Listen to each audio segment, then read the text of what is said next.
예, 그래서 저희 어떤 부동산 투자 관련해서 제가 지금 이 중년의 나이가 됐을 때 돌이켜 보면 그 금액 자체, 부동산 투자에 관련된 그 금액 자체도 저에겐 소중한 금액이었지만 그 시간 자체도 시간이 더 중요하죠. 어떻게 보면. 그래서 10년이라는 시간과 그 자본금을 투입한 투자에 대해서 정말 잘한 투자였을까?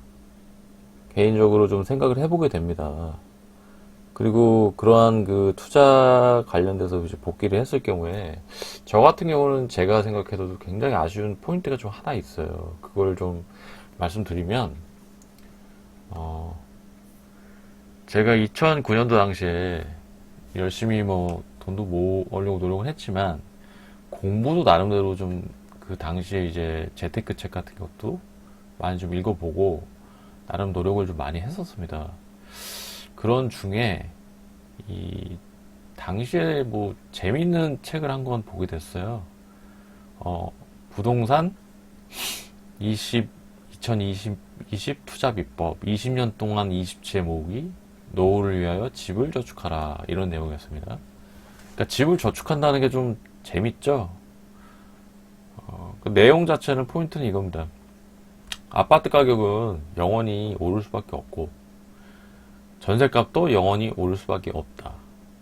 그러니까 전세를 끼고 갭 투자죠. 갭 투자, 요즘에 말하는 전세를 끼고 최대한 많은 아파트, 그러니까 1년에 최소한 아파트 한 채씩 사가지고 20채씩 사면은 아파트 값이 올라가면 이제 자산이 이제 볼륨이 커지는 거고, 이제 거기에 더불어서 이제 전세값이 커지면은 올라가면 이제 전세금이 올라가니까 현금이 또 계속 들어오는 거죠, 1년마다. 그러니까 예를 들어서 20채다 그러면은 뭐 매년 전세값이 오르면 뭐 1,000만 원씩 오른다고 하면은 2억씩 또 계속 들어오는 거죠. 아파트 값도 뭐 1,000만 원씩 오른다 그러면 2억씩 자산이 올라가는 거고.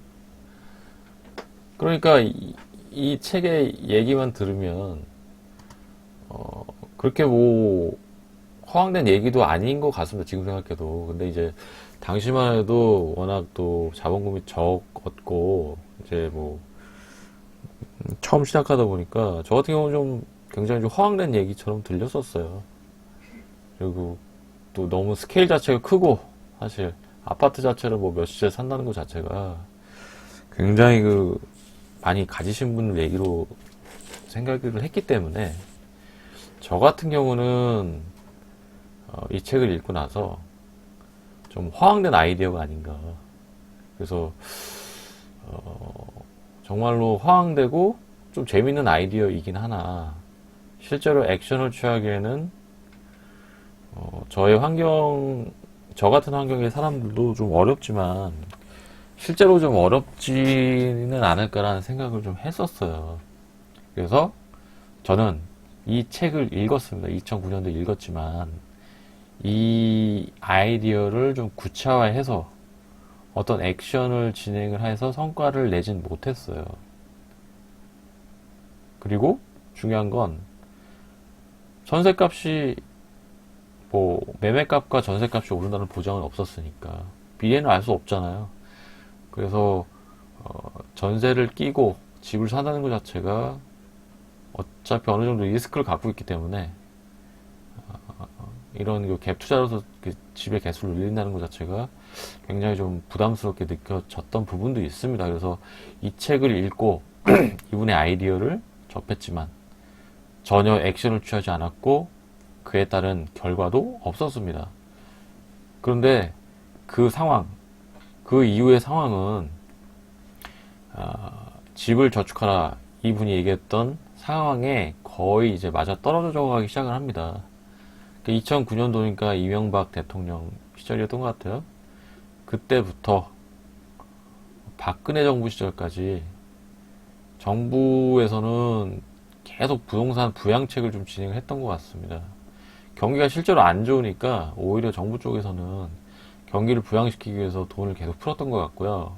대표적으로 이제 박근혜 정부 시절에 이제 그 최경환 부총리, 뭐 지금 빵에 계신다고 제가 알고 있는데 이분께서 초이노믹스라고 그래가지고 그 민생 그 내수 활성화를 위해서 그냥 돈을 왕창씩 풀고, 그리고 LTV, DTI 완화인데, 이거는 이제 부동산 대출, 그 대출을 굉장히 완화를 시킨 거죠. 그래서 그리고 부동산 규제도 완화하고, 그래서 실제로 전반적으로 국내 전반적으로 아파트 가격 자체가 우상향을 했고요.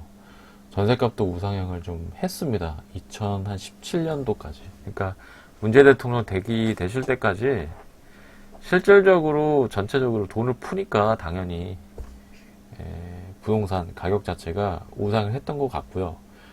실제로 그 시절에 갭 투자를 해서 돈을 많이 버신 분들이 많아요. 그래서 아까 말씀드렸던 집을 저축하라, 이 아이디어를 실천하신 분들이 2017, 18년도까지 돈을 꽤 모으셨어요. 그래서 지금 생각해 보면은 이런 아이디어를 갖고 접했음에도 불구하고 액션을 좀 취하지 못했던 부분이 좀 후회가 되고,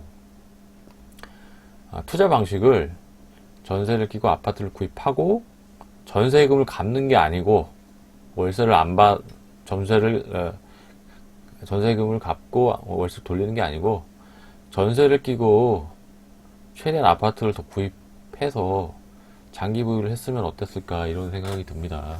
그러니까 예를 들어서 뭐 1억짜리 아파트를 1,000만원 주고 샀다. 그럼 나머지 9천만원을 다 전세금을 갚고 월세를 몇십만원, 월에 몇십만원씩 받는 것보다, 예를 들어서 뭐 1,000만원씩 1억이라고 한다면 자본금이 1,000만원씩 열채를 산다 그러면은, 예를 들어서 뭐 10년 있다가 1억씩 올랐다 그러면은 그 자산이 10억씩 또 뿌는 거잖아요. 그럼 1억이 10억이 되는 겁니다. 그래서 과연 그 당시에 전세를 끼고 아파트를 더 구입해서 갭 투자를 했으면 어땠을까라는 아쉬움이 좀 있어요. 그래서 그 당시에 내가 왜 그런 판단을 했을까? 좋은 아이디어가 있었음에도 불구하고 그것을 실천하고 액션이 없었던 이유는 뭘까 좀 생각을 해봤습니다. 그래서 생각을 해봤는데 그 결과, 저 같은 경우는 사실은 어떤 그 관련된 서적들은 좀 읽었지만 그 투자를 하는 사람들과 어떤 그 소통이 거의 없었던 것 같아요. 물론 회사에 쫓기느라고 그런 만남을 가질 생각도 못했던 부분도 있지만, 어차피 부동산을 사고 판다는 부분은 중요한 의사결정이기 때문에 지금 생각해보면 투자 관련돼서 의견을 나눌 수 있는 어떤 인적 네트워크, 사람과의 어떤 네트워크를 통한 어떤 소통이 좀 필요하지 않았나 생각이 들어요. 그러니까 뭐 오프라인 모임도 좋고 온라인 카페도 좋고, 그리고 뭐 유료도 상관없습니다. 돈을 좀 내고서 어떤 전문가들과 어떤 그 조언을 듣는다, 이런 부분도 아깝지는 않은 것 같아요.